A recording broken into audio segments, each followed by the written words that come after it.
Buenas tardes a todos. Muchísimas gracias a la Brigadier por esta invitación que me honra, ¿no es cierto?, por los compañeros que están en esta mesa, que son lo más granado del pensamiento nacional, sin ninguna duda. Cuando reflexionamos sobre el golpe de Estado de 1976, vemos lo que pasa en cada conmemoración, ¿no es cierto?, en cada día que se habla del golpe. Llama poderosamente la atención tres cosas. ¿Está? Primero de todo es que no se dice contra quién fue el golpe. Es un golpe fantasma. No se nombra, se entiende nunca contra quién se hizo el golpe. Es decir, desaparece místicamente, ¿no es cierto?, desaparece mágicamente la figura de Isabel Perón. No se dice nunca que el golpe se hizo contra, se entiende, Isabel Perón, presidenta constitucional de los argentinos. Es un golpe y los jóvenes no saben contra quién se hizo el golpe, como si no hubiese presidente en Argentina el día 24 de marzo de 1976. Se hizo el golpe. Otra cosa que llama poderosamente la atención, ¿no es cierto?, es que no se dice quién hizo el golpe. ¿Verdad? Que no se dice quién hizo el golpe. El golpe es un golpe, ahora se dice cívico-militar, ¿no es cierto?, pero en ningún momento, más allá de nombrar a los miembros de esa infame junta militar, nunca se hace hincapié en el factor externo. No se dice más, desapareció, se entiende del léxico de los argentinos, la posibilidad de que el golpe haya sido instigado desde el extranjero. No se sabe, y nadie dice si el golpe lo hizo Gran Bretaña, lo hizo Estados Unidos, ¿está? Y nadie dice, ¿no es cierto?, nadie dice que el mentor del golpe fue don Alfredo Martínez de Oz, con el don, digamos, de más. ¿Está? Es decir, esa figura que es la de Alfredo Martínez de Oz, que es el hombre que planifica el golpe, ya desde el año 1974, ¿está?, estando todavía Perón en vida, desaparece místicamente de la historia. ¿Está? Nadie lo nombra. Nadie lo nombra. De hecho, recuerden ustedes que casi se entiende la justicia no lo tocó ni con el pétalo de una rosa. Yo siempre recuerdo esa imagen de una de las pocas veces que Martínez de Oz fue llamado por la justicia, donde el juez salió, se entiende, a recibirlo, como quien recibe al virrey, porque claro, era uno de los hombres representantes del verdadero poder, no los tres monigotes que hicieron el golpe, sino del real poder que hace el golpe.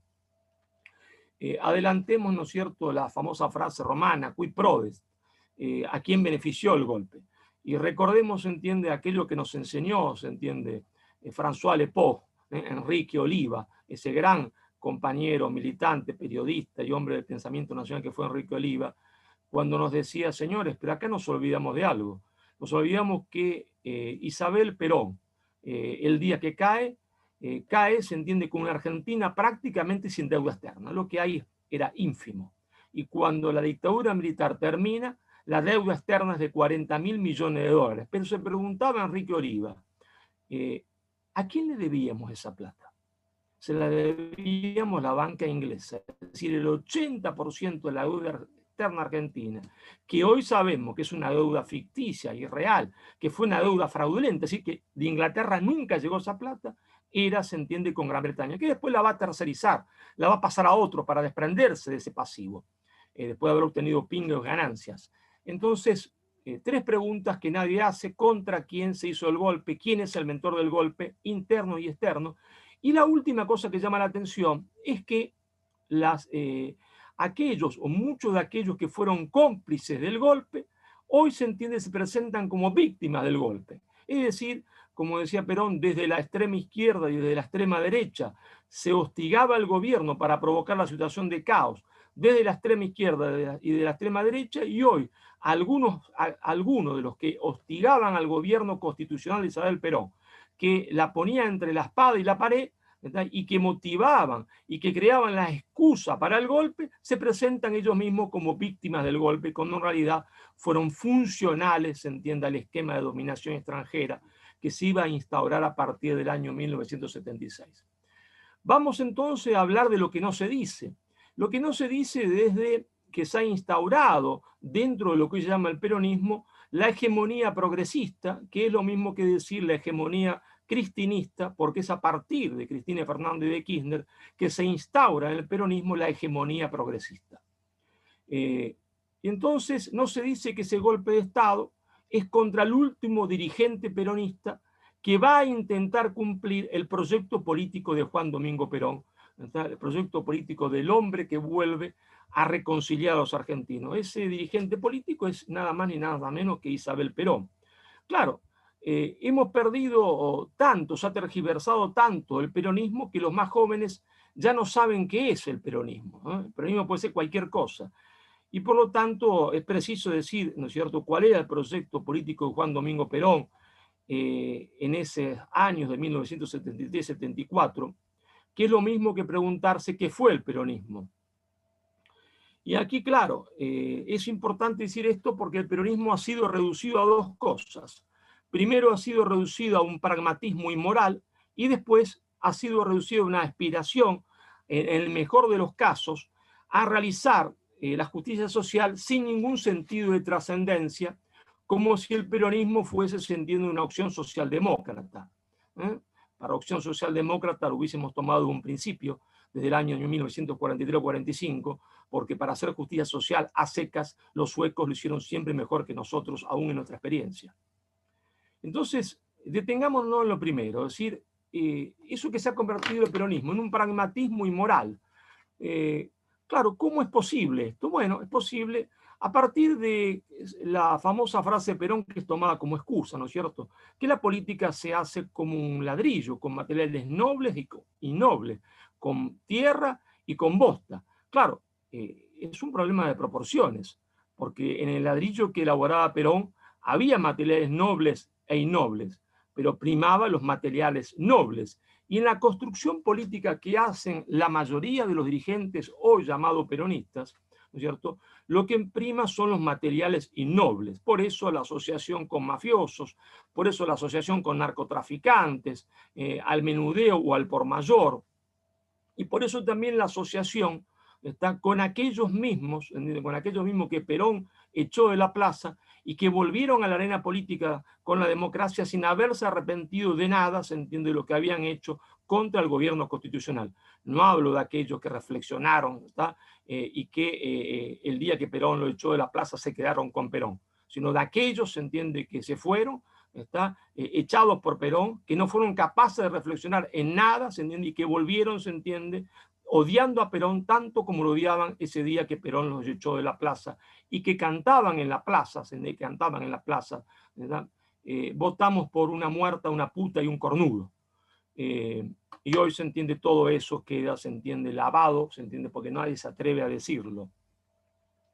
Pero claro, también hay otros que han convertido o intentan convertir el peronismo en una aspiración de justicia social, peor aún, ya ni justicia social, de inclusión social, porque se cambia el trabajo por planes sociales, sin Marcelo, sentido alguno de disculpa. trascendencia. Ahí está. No, se había apagado la cámara, por eso Perdona que te interrumpí. Sí, Ahí está, nuevamente. Ahí está nuevamente. ¿la voz se escuchó? Perfecto, continúa. Perdona que te había interrumpido. Bueno, entonces han intentado convertir al peronismo en una especie de aspiración a realizar ya ni siquiera la justicia social, la inclusión social, es decir, cambiar, se entiende, trabajo por planes sociales, cuando Perón nos enseñó que lo único que dignifica es el trabajo, se entiende, y que cada hombre debe ganarse, se entiende, con el sudor de su frente, por lo menos, se entiende, lo que consume, cada uno debe producir por lo menos lo que consume, porque el trabajo dignifica.